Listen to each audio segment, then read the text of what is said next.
gone into any caves. That would be dangerous. Yeah, she would never do that. But when she answers your question about trees that are different, yes, because all of the trees here are different and in very interesting ways, but probably not in the manner which Victor meant. All right, Tinny. Uh,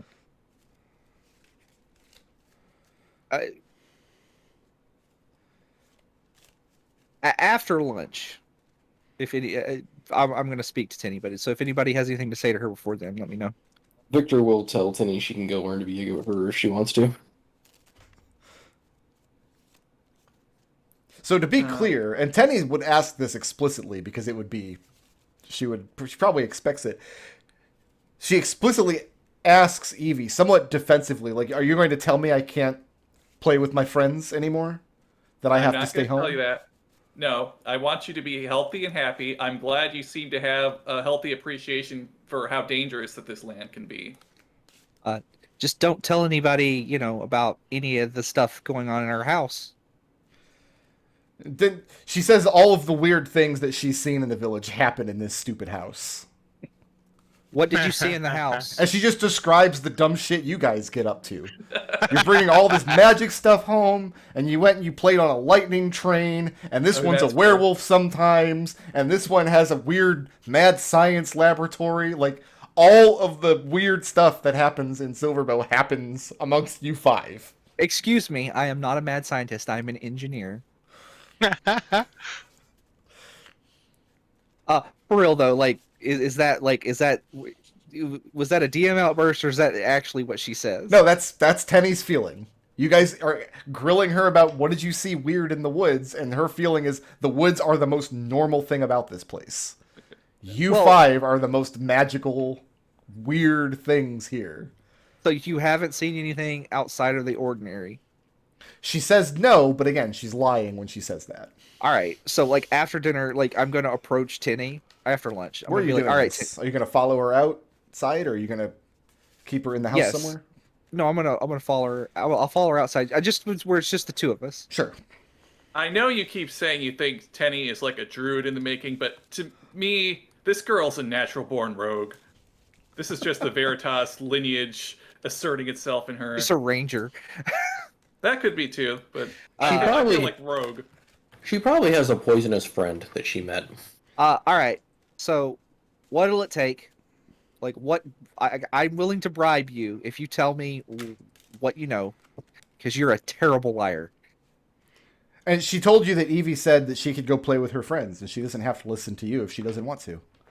That is not what our sister said. That's what she heard. Didn't we already have this discussion? Discussions that you have with Tenny tend not to stick. All right. And she just bluntly asks you again, do I have to stay home? Am I forced to? Tenny. A cop asks you a question, you just ask, "Are you free to go?" Yep. Tenny, I'm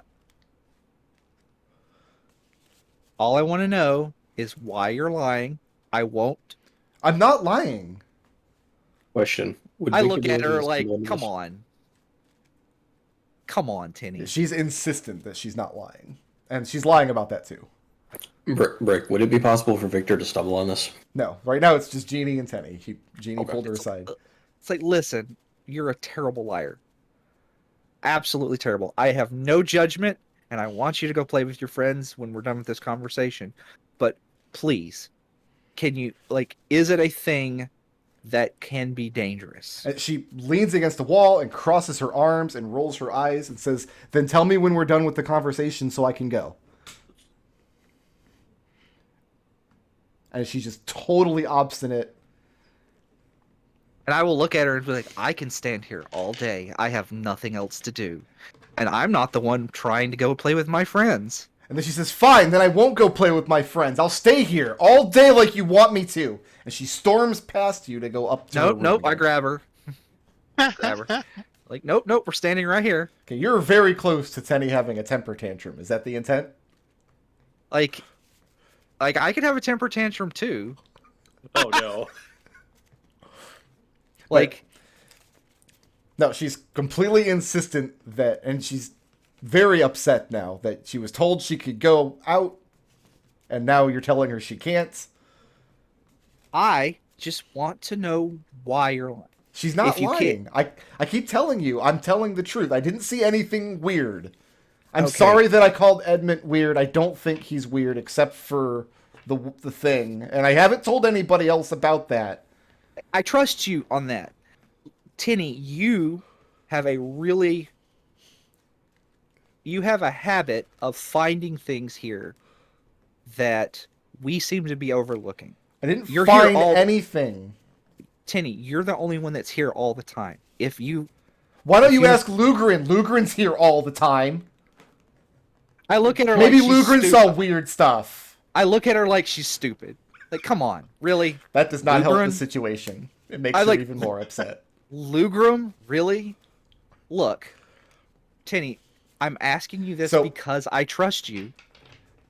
Make me a persuasion check at disadvantage. All right. Treble, this one is on you. You on the petulant child. You went seeking the petulant child today. This is on you. I did go see this. Well, we're petulant treating Teddy child. like she's hostile towards you in this situation. Right. Yeah. That is persuasion. That's a 3. A 3? So, Yeah, no so- matter what you try, conversation is getting you nowhere. I'll tell her, but Unless you're going to physically or magically intervene, we've reached the end of what you can get out of Tenny right now. Okay. I'll look at her and say okay, and I'll back off and say, Tenny, if what you're lying about is dangerous and you need help, And she shouts at you that she's not lying. She's starting to cry. Her face is turning bright red. She's very, very animated. She's not lying. okay, all right. If what this discussion was about, till you turn out you need help, please, if you don't talk to me, go talk to Evie or Edmont or any other ones, and I'm sorry that you feel like you have to hide this. And she's not hiding anything, and she's not lying. And if she were, she certainly wouldn't talk to you anyway. You're the last person that she would ever talk to. And then I'm gonna quietly ask her, why am I the last person that you would ever talk to? Because you don't care about anything. You don't care about anything or anyone except your weird experiments and metal things that you put together. And she just describes just Jeannie's basic cynicism and detachment. Yeah, Yeah, that's fair. she's got your number. Yeah, no, that's fair. I'll tell her. Yeah, that's So fair. I've got one other specific thing that Edmont wants to do, and because he's been hearing about all these arguments between the family, and he kind of checks out from that. He's going to go up to his room, and then he's going to try and approach it from the reverse angle. Because the way it looks here, I think I can see the we can see the goat pins from the from the the balconies of our bedrooms, at least on the I guess we're going to call this the south side of the house. Possibly. I'll say you can What probably Edmund's see the gonna do- backside of the windmill here for sure. Well, Edmund's gonna, observe it from that angle, from up here, and then he's going to start drawing. And what he's going to draw is he's going to start big picture and then go down to detail. And basically, what he's kind of doing is he's going down to he's capturing just not even like painting, just sketching the crime scene starting from the very basic broad strokes and then getting more and more detail. Like he'll start adding in bales of hay, and eventually he does get down to the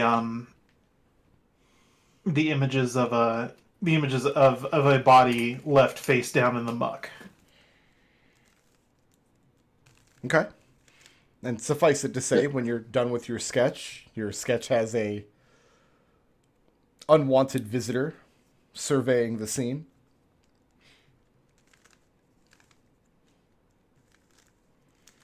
Victor would like to find Tenny at some point. Where are you going to do this? Because if you catch her after Jeannie's had a go at her, she's going to be in a very unreceptive mood. That's kind of when he wants to catch her. Then you don't get anything else out of her that Jeannie wasn't able to. That's not what he was going to do, though. What are you going to do? So Victor is going to ask if he can go with Tinny to meet her friends. She asks if she has to.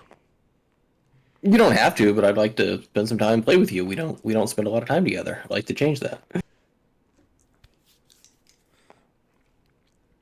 So seeing her in her current state, she's incredibly upset. If you're going to get anything out of her, you're going to try to calm her down first.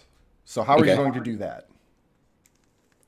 She's not going to agree to anything you say in this mood.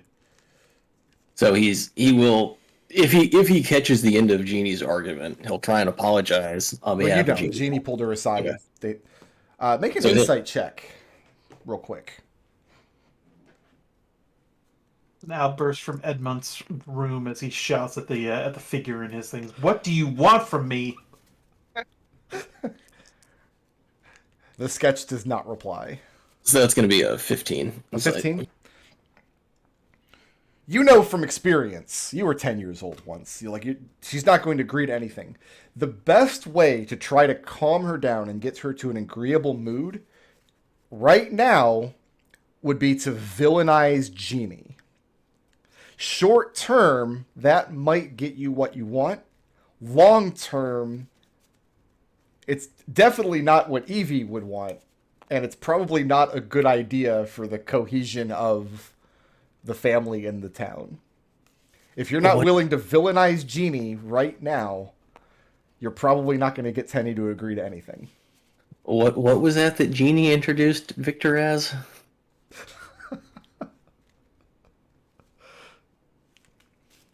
Like how many times Brick Road keeps saying, you can solve this problem if you make Tenny hate another member of the family. You can. If you go that route, it's going to solidify Tenny seeing Jeannie as a bad person. If you don't commit to doing that, you're probably not going to get her to do anything you don't force her to do. How long does it typically take Tenny to calm down based on experience? You imagine if she comes back home for dinner tonight, she'll be in a fine mood as long as she's had a good day. Okay, then go back and forth very quickly. Victor will not villainize Jeannie yet. Okay. But he will tell Tenny that, he can see that she's upset and she's allowed to go play with her friends, and if she still wants to be goat her or learn about the goats or play with the goats, Victor will introduce her to Tech-Tech's replacement whenever she wants to. Okay. Well, she doesn't want to today. That's fine. That's fine. He's putting the offer out there, and then he will let her go, and then he will try to follow her at a distance unseen just to see who her friends actually are. Go ahead and make me a stealth check. Are Ekon and Evie doing anything of importance today after the Tenny blow up? I think what Ekon would actually like to do is Ekon would maybe like to get a couple of the villagers who've been doing hunting, and in particular anybody who's got any experience in tracking. Mm-hmm. I know we've had a lot of snowfall, but I'm wondering if maybe there's any chance of picking up like a trail if you go further, finding a place either where the snow hasn't been falling or where it's been slow enough that we could figure some stuff out from whoever, if someone had left when Tech was killed. Trailing what? Just to start, we just have to go in that direction because there's too much snowfall to have anything immediately with the village. All the reports are the snowfall has been very dense, and fresh tracks are therefore very easy to follow, but any tracks from even a week ago would be impossible to discover at this point, unless you're using some sort of magic. I don't think I have any magic that does that. That's a 14, Burke. And does Evie want to do anything today? And then we'll resolve Victor's stealth check. I mean, what Evie was going to do is she was going to ask if any of the hunters saw anything strange the night Tech was murdered. Someone was out in the woods to the north who didn't seem like they belonged. There's no reports of such a thing, and this is all stuff that would have come out after the first couple days of just investigation. A lot of Abernathy's work. But that doesn't mean there wasn't anything. This was a section of the woods fairly close to the village, which means there's not a lot of hunting activity going on there. This is a place that's pretty nearby and is known to most people, but nobody was there at the time that would have been relevant. Okay. So it's absolutely possible that there was some strange activity and just nobody saw it. Victor, with a 14, you're not going to be tagging along all day long. But you managed to find out where her day started. She catches up with a couple of the children of the village. And give me a perception check at disadvantage.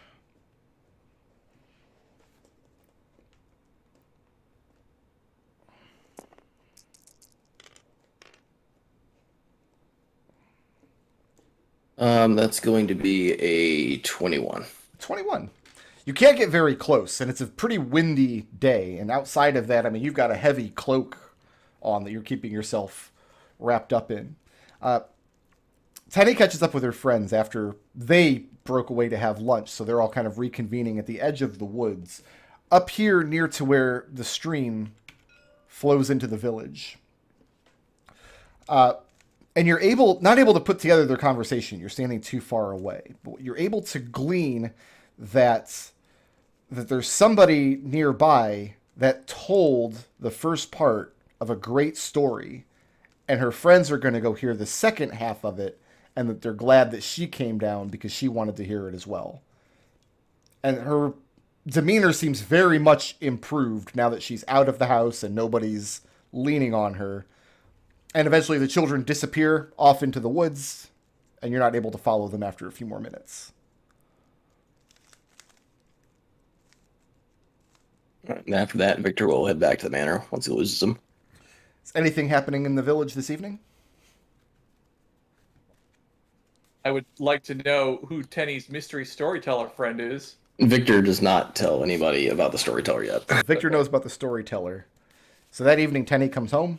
She avoids Jeannie at all costs. She's very quiet during the meal. Victor will just try and make small talk, not mentioning the fact that he knows about the story. Just to kind of get her in a better mood and try to get her on better terms with him. She's in a fine mood. She just doesn't want to talk to Jeannie. And probably resents sitting at the same dinner table with her. So, typical, how was your day? What'd you do? Did you have fun with your friends? She does not mention what she did today. He checks it just to make sure she feels okay, that she's doing better. She is now, but the next morning she not. She's sick again? She's ill again with the similar symptoms. I've got another lesser restoration. It's like the way the spell slots work. Like I always have two. So Hold on, before yeah. is she magical? Does she have any aura of magic on her? Nope. No aura of magic, so it's not a magical disease. Victor's gonna pull Edmont aside when he notices that she's sick again. So this will be When is happening it? late in tomorrow, mid-morning tomorrow morning. She notices she was not at breakfast again. When Ekon goes up to investigate, finds that she has similar symptoms. At this point, Evie starts to get very concerned. So Victor pulls Edmont aside. Yeah, away from Jean and everybody else, and Evie, and he will tell Edmont that yesterday he followed Tenny, and she and her friends were apparently going into the woods to hear the part of a story, but he wasn't able to get close enough, so he needs Edmont to come with him today to find out what they're doing and get more information. Because he's pretty sure at this point whoever they're seeing is making them sick. And also, they want to probably check on the other children. And let's not tell Evie about this yet, because she'll blow it up. Burn the village down to try and find out who's making her little sister sick. Let's get some evidence and some facts before we go ignite the bonfire that is Evie and Jeannie. Oh, so when I want to find evidence and facts, you guys are like, let's break in and entering, but had absolutely nothing to do with that idea. I said nothing. I know. I'm talking to him. I don't have to do anything to like foster conflict and strife within this family. It's like this is actually what this family would feel like going stir crazy in the dead of winter, cooped up in this house. Oh my god, I am so over Genie right now. What did Genie do? What did I do? Oh my god. What did I do? I can't. So what do you think, Edmund? You want to help me with this little mystery? Yeah. I think the first thing we'll do. I've been trying to be nice to Tinny, so let's just approach her. Let's be nice. Let's ask her if she can introduce us to her friends because we're bored. You know, we'd like to meet some new people too. And if she invites us along, that'll make it easier. And if she doesn't, then we'll resort to, you know, what we do.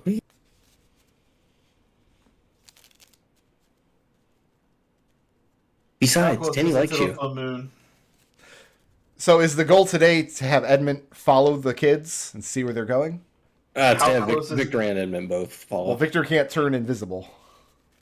He won't be able to get as close, no, but he'll be able to get close. Victor isn't a werewolf, and Edmont's worried about that. Yeah, when is the full moon, as per his question? Well, over the course of winter, the werewolf transition, nothing went awry with it. So that was, those are 4 transitions that your werewolf cell works as intended. Sure. Okay. And it's not going to intersect with either of the 2 plot lines you're dealing with right now. Okay. Yeah, I'm gonna go ahead and I'll go with Victor then.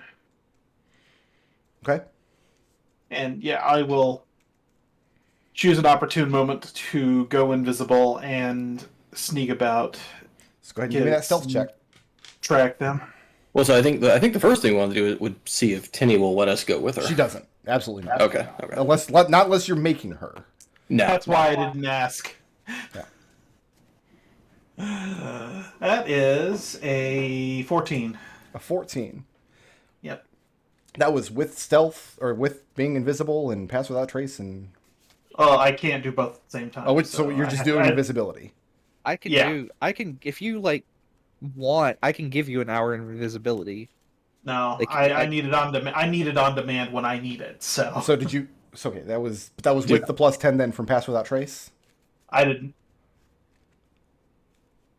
No, that wasn't with the plus 10. Okay, so you're just following them without any magical assistance then? Yeah. Okay. So can Victor follow?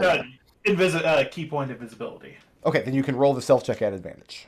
I did, and that's what I got. And you got a 14. Okay. Was a 14. Can Victor go or not? Victor tried this yesterday. This is today's Okay. Edmund's trying it. Edmund, you managed to follow the kids out into the woods at a distance.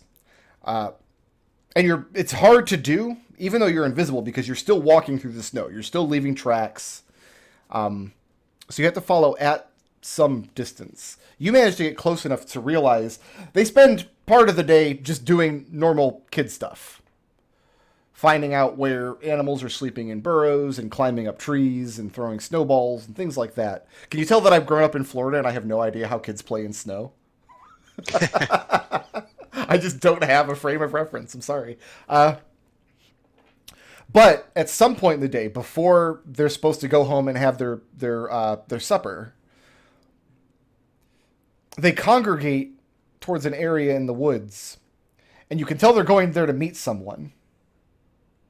Maybe 30 or 40 minutes. The other thing you notice as the kids are coming back for the afternoon is that 2 of the kids that Tenny's with, probably 6 of them in all, including her, she's feeling fine because she's had a lesser restoration cast on her this morning. 2 of the other kids are sniffling badly, and their faces are turning red, and they're very snotty. And you can tell that they're not feeling very well at all. And at this point, Tenny is going to be returning to the manor for lunch. And when she comes back, she has stories of snowballs and sticks and climbing trees and nothing about who the kids might have gone off to speak to. So, conversing with Edmund after the fact, was he able to get close enough to see kind of where they were going to talk to this guy? He knows the general location, yeah. Yeah. So, Edmund, you want to go investigate? Just the 2 of us before the kids get there? Or... Yeah, just see kind of what's there. But while we're gone, we probably want to tell Ekon that wandering through town today, we noticed a couple other kids are looking sick, like Tenny was. Mm-hmm. Yeah, definitely. Let's still keep this hush hush right now, though. Yeah. So are we telling Ekon that other kids are getting sick or not? Yeah, we're gonna tell Ekon that other kids were getting sick, but we're just gonna say, as we're walking through the village, we noticed that a couple other kids had the sniffles. Tenny's been hanging out with kids. Maybe she got sick from hanging out with these guys. Let's have Ekon's insight versus Victor's deception.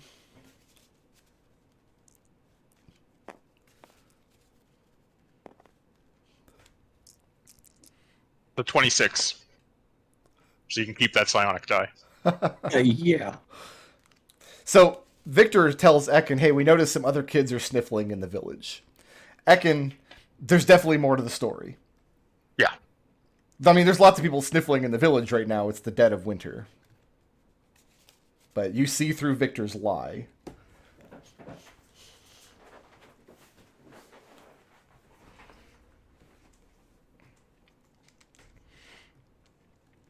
Okay, so what's next? Well, Victor and Edmont, I think, are going to go check on this location. I'm not sure what Ekon's going to do in response to the obvious lie, though. So what are Ekon, Evie, and Jeannie going to do this afternoon and this evening as Edmont goes out into the woods with Victor? Ekon is going to just take a walk along the town and try and figure out what exactly basically Ekon's going to start doing contact tracing and try and figure out what's going on with this disease. Okay. Make me I'll say either a medicine or an investigation check. Okay. Are you trained in both? No, I'm not trained in investigate. Okay, if you make a medicine check, I'll let you make it. No, just make one or the other. Let's not complicate this. Yeah. If you were trained in both, I would give you advantage, I think. That is a medicine of 13. 13. There is illness going through the village, but no disease, no plague that you're aware of. It's the standard dead of winter kind of stuff. It's being kept in check largely just by homestead herbalists, things like that. You have not been called upon specifically to deal with any illness in the village, and you're not aware. I mean, if somebody had died of illness, you would know immediately. So as far as contact tracing or anything goes, people are catching colds. A couple people are down for a few days with chills or with a fever, but nothing drastic. People are very, very grateful on you having paid the call, however. Are Evie and Jeannie doing anything, or can we... Jeannie's sulking. Sulking. Okay. Victor and Edmont. Edmont, you lead Victor back out to the place. And you realize you've been here before. Not in the winter. When you first arrived at the village. You feel a presence in the area. Near to a large stone. Sitting next to one of the older trees in the woods. You feel a presence in the area, and after a few moments when you make yourself known, the presence does as well. And a young boy steps out from behind the tree. A young dead boy. Edmund, it's your friend. No, it's Ekon's friend. Oh, is it Ekon's friend? Hello there! And the boy kind of sheepishly bows his head slightly. This is good evening. Edmont is gonna keep his distance. Okay. So at this point, how far away is Ekon in the village? Are we more than a mile? No, not a mile. A couple of minutes travel into the woods, maybe. I mean, you guys had discovered this child when you first came to the village. And Ekon As soon as Ekon is suddenly gonna hear a little voice in his head. It says, "Hey, we found your friend." Don't say a word and come here. And Do not play Eugenia. what's Edmont doing? Oh, he's doing that. I was gonna send my familiar to go and fetch my brother. I mean, you still can. Yeah. So Ekon, as you're making your rounds, you've, to your satisfaction, you've decided that there's not a plague sweeping through the village, and you see coming from the woods Edmont's familiar taking flight, coming in your direction, and then you hear Victor's insistence that you come into the woods and meet them. Yeah, sure. I'll follow Tell my that. brother. Tell my brother to follow my hawk. Following the hawk, it's easy. You find the stone in the tree, and Victor and Edmont conversing with this dead child.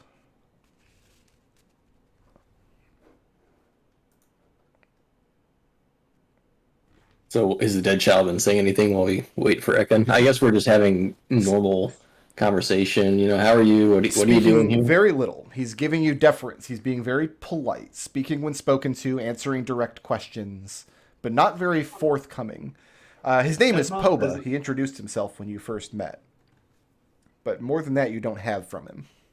Edmont's a little more confrontational with the child because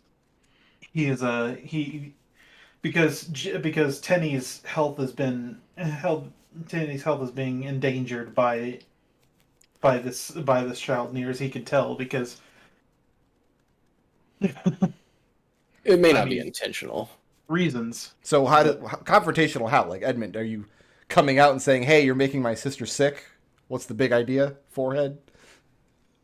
Not quite that aggressive. What I'm saying, what I'm trying to find the words here. I'm given to understand that you have been meeting my cousin Tenny here. Yes. Some of the children of the village come out into the woods a few times a week to play. I hope it's okay. They've all been very nice. It may be okay, but I have some concerns, and my brother would be my brother who's on his way would be better suited to voice those concerns. Victor will nod and say, "You're not in any trouble, but we are concerned at what's been going on. We just like to better understand what's happening." And after a few moments, Ekon arrives on the scene. Ekon, this is Pova. You know him? Oh yeah, we've met. He's one of Tinny's new friends.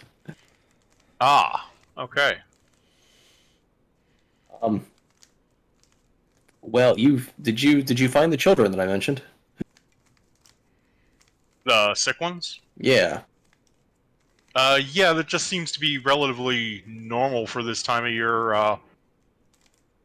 Disease going around the town, nothing particularly out of the ordinary. You may need to go back to medical school. There's something that's been recurring with the children that have been meeting with Poba here, and Tenny is one of the ones who's fallen victim to it. You've obviously given her much better care than the rest of the children have. So, Poba, what have you been doing with Tenny? You've just been playing, chasing rocks, streams, telling stories? She mentioned a story. And he says that he enjoys playing the story game. He's not really much for climbing trees or chasing animals or building snowmen, but the story game the children seem to like. And again, they've all been very nice. Story game? I don't think I've heard of that one. Have you, Edmont? Ekon? No. No. How does that work exactly? He describes how it works, that one of the children, whoever's holding the story stone, tells the story, and then they pass it along in a circle.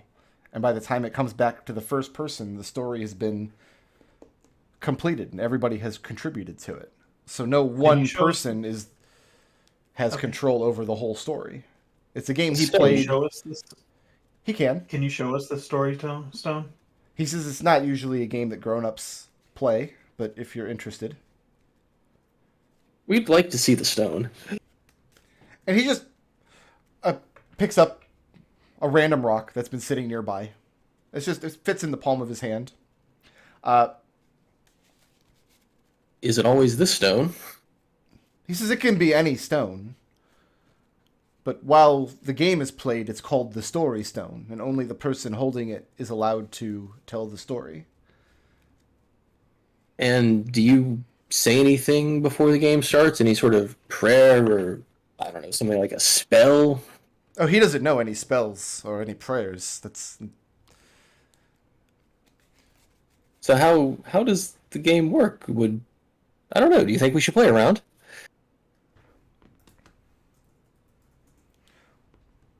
Okay. I think we should keep our distance. Everybody make me a... Well, let me ask you this. Of the three of you, who are going to play the story game? Victor will. I will. All of you will? So if you're playing the story game, you're not going to be able to... You're going to have to be close enough that the boy can pass the then I stone kind of to will you. stand back and watch in that case. Okay.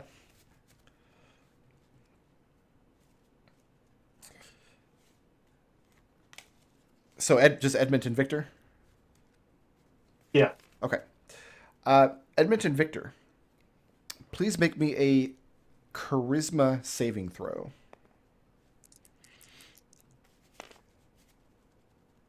18. 18. Okay. He starts to tell a story about a farmer who was plowing his field. And at first, the story is very detailed. He describes the field that the farmer works in and what he was growing there and what the farmer was like and who his family was. But over the course of a couple of minutes, he starts to stammer, trip over his own details, contradict himself. The story's not going the way it was a moment ago.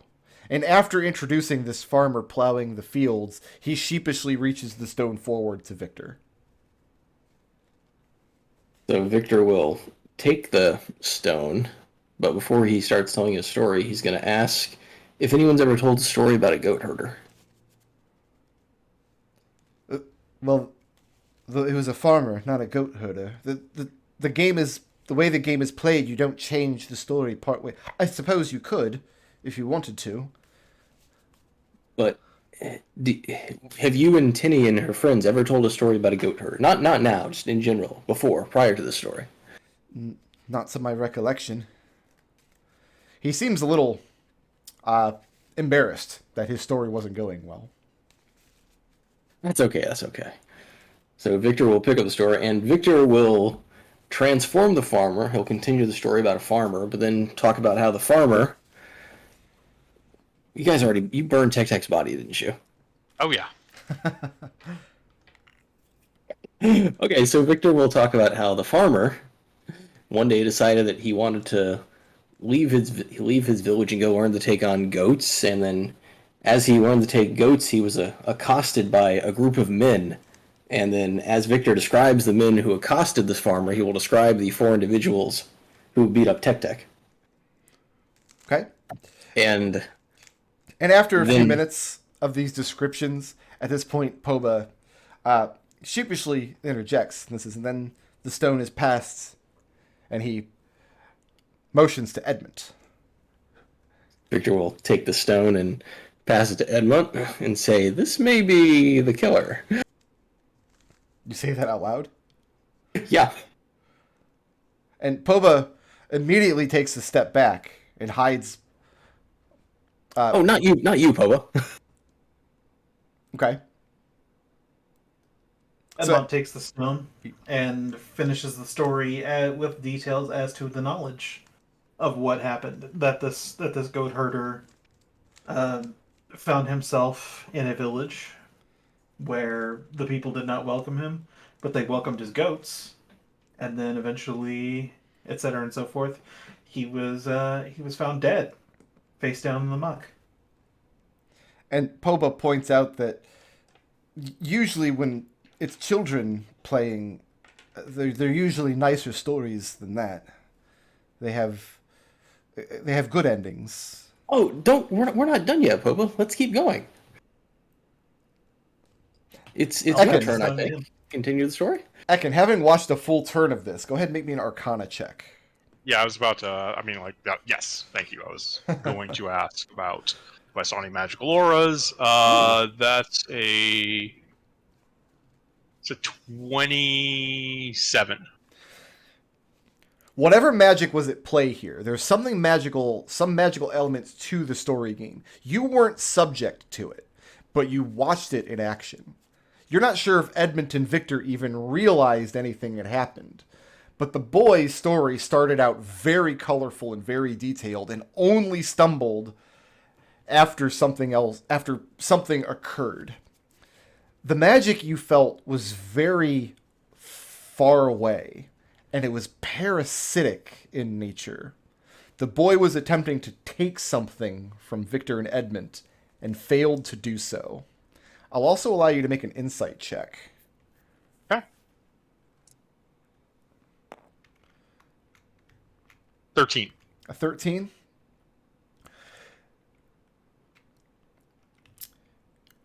You couldn't swear to this, but given the boy's demeanor and given the fact that he seems to genuinely enjoy the time he's spending with the children that come out, whatever he's doing, whatever parasitic magic he's putting in the world, it's entirely possible he doesn't know he's doing it. Right.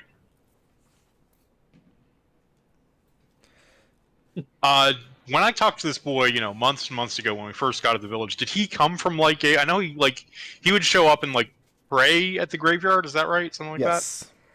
that? Did he ever, when I talked to him before, did he ever talk about where he came from, where he lived out in the forest? He didn't have much memory of any of that. Okay. He didn't really remember.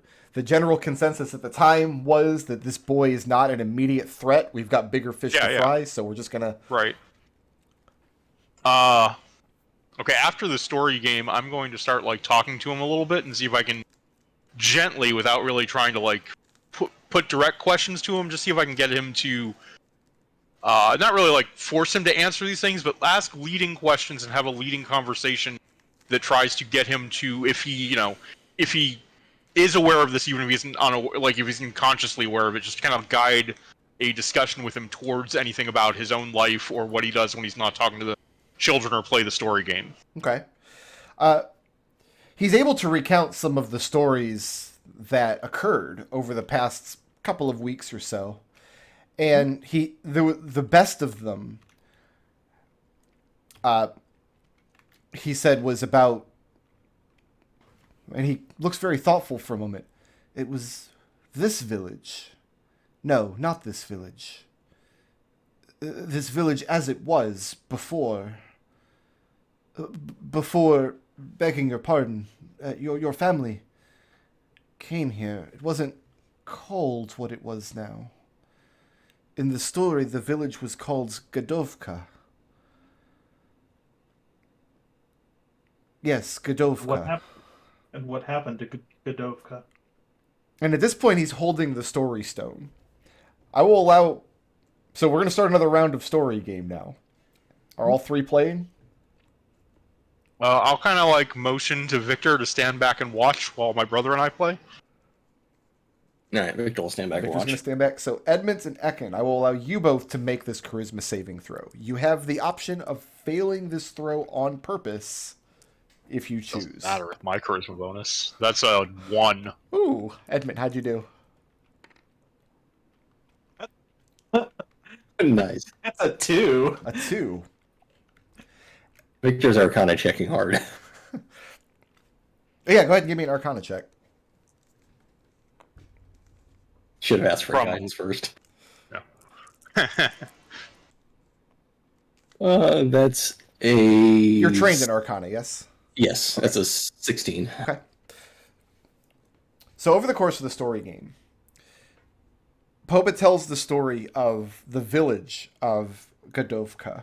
He's telling the story as though he's making it up. But it's very detailed. And it's very vivid. And the two of you playing the game with him, you can see the village come to life in your mind's eye. You can smell the village there. The stream was much, much larger, and there was smaller fortifications around the palisade. There was more farmland. More of the trees had been cleared away.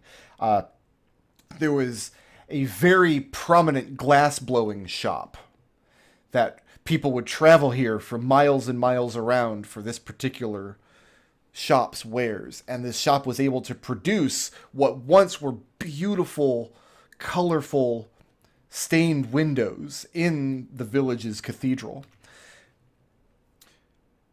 As he passes the stone around, first to Ekon and then to Edmont, you feel compelled to continue the story in a particular way. That the village was coming under attack from outside forces, from very dark powers. Someone in the village had made an enemy of the village's liege lord, who lived in a fortress or in a castle very far away. And while the village, in the end, was laid to ruin, the people there all escaped, and none met the same fate as the village in the end. And as the stone comes back to Poba, you can see on his face that he thinks this is a good ending. The village had to be destroyed, but the people managed to survive somehow. Victor, you definitely saw this magic in play. You didn't feel it a moment ago when you were playing as part of the story, but watching Edmont and Ekon, something definitely strange happened here. Does Pobo look like he's more vibrant and alive, like he sucked the life energy out? No, it more just that the second story he felt was much nicer than the first one about the goat herder who got murdered at the end. Well, we're gonna continue it. So Victor will ask if Poba knows the names of any of the villagers that lived in Godovka. And as you get partway through that question, you start Who's the name hearing of the glass blower? you start hearing the voices of children approaching. And you realize that Tenny and her friends are returning from having their lunch. We have to go. Casting two key points to cast Pass Without Trace on the three of us. Okay. I don't know if we need to go. We already know Poba. We knew Poba before Tinny did. I'd rather her not know that we trailed on her. Poba, would you be able to not tell Tinny about us meeting you here? He agrees. He doesn't. You could tell he doesn't understand why that would be a problem. But if you ask him to, he doesn't question it. If you could just keep this a secret from us, we'd love to come back and talk to you later, though, if that's okay. He's amenable to that. So Edmont and Ekon, you guys don't feel any different having failed that save. You become aware that you told this story and you were compelled to take it in a particular direction. But other than that, you don't feel any worse for wear. And yes, Pass Without Trace does specifically say you can't be tracked, even though you have to walk back through snow. You're literally not leaving a trace. Yeah. Just do a quick look over Edmont for any lingering magical auras. Lingering, but fading fast. Okay. Because there Enchantment? was the sort of magic at work. It was some form of parasitic magic. Okay. This creature was taking something from you, but you don't feel any worse, and you don't seem to be missing any body parts or anything. All of your blood's still intact. Does being a werewolf also come up on that? No. Okay. Actually, Ekon, go ahead and give me a full Arcana check on that, since... That was a 18. An 18? Yeah, I did roll an Arcana for it. Like I said, you don't feel any worse for wear, but you only played this game once. On one day. If Tenny's been out here every day for a week, say, the compounding effects over time might be worse. So on our way back, can we, as we're passing without trace, try and see exactly who our friends are so Ekon can go treat them later? Just some local children. And you do notice, though, if you're watching, one of the two sniffling children didn't come back. Apparently was too sick to go out again. Are Evie and Jeannie doing anything while all this is going down? Over the course of this day? I think Treble is having computer issues at the moment. Did his computer explode? Is Evie doing anything over the course of this day? Well, what Evie and Jeannie, what we were talking about is, we were thinking about, a direction to take Tenny's studies.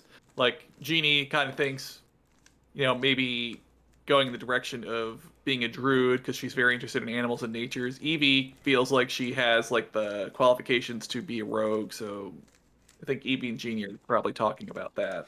Well, there is a druid in town now. Yeah, and that was Right. something that... Yes, I see that in the Discord. Yeah, Treble and Solitayre are going back and forth about whether or not she wants to take training as a rogue or as a druid. Okay. Are the three of you now bringing the twins in on the story? About Do you think we can bring him in without having them go haywire and want to kill the kid? Because I don't want to kill the kid. I don't want to either, and I think I can restrain them. But you should go tell them I'm going to visit that sick child. Yeah, okay. Good Ekon. call. He's exhibiting the same symptoms as Tenny was yesterday morning. You would think it was like the beginning stages of a flu, except he feels colder, not warmer. And how long has this been going on? Like, Tenny was still able to get up and get out of bed yesterday and wasn't real. Like, she was sick, but she wasn't really inhibited. After you cast Lesser Restoration, Okay. yes, she was. Well, let's tag the kid with a lesser restoration, because that seems to be all I'm good for. And his parents, his manifest his prayers. Yeah. Okay. Let me look at the components real quick. I mean, it doesn't matter what the components are. I use my spell focus, obviously. Sure.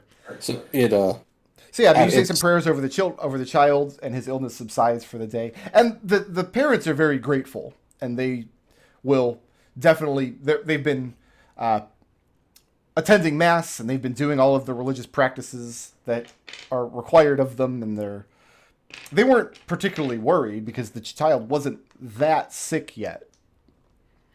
When I was looking, are these symptoms notably different from the colds and flus that I've seen investigating the rest of the town earlier today? The main difference is that you would expect if somebody had a really bad cold or were starting to get a flu, they would be feverish as their body Fever. fights off the infection. And This it's child only felt been these colder. children that have had the cold instead of the fever. I mean, lowering a body's core temperature is much more dangerous than raising Yeah. it. Yeah. So, But I didn't see that symptom on anyone else. Yeah. At this point, if I'm putting two and two together, that's only happened with the children who have gone and visited the ghost. correct. Okay. Zombie child, didn't he? So let's go ahead So- and take a 15-minute break there. And then we'll decide what we're going to do next with everybody's favorite ghost boy. Is this everybody's new favorite NPC? yes. It's possible. All right.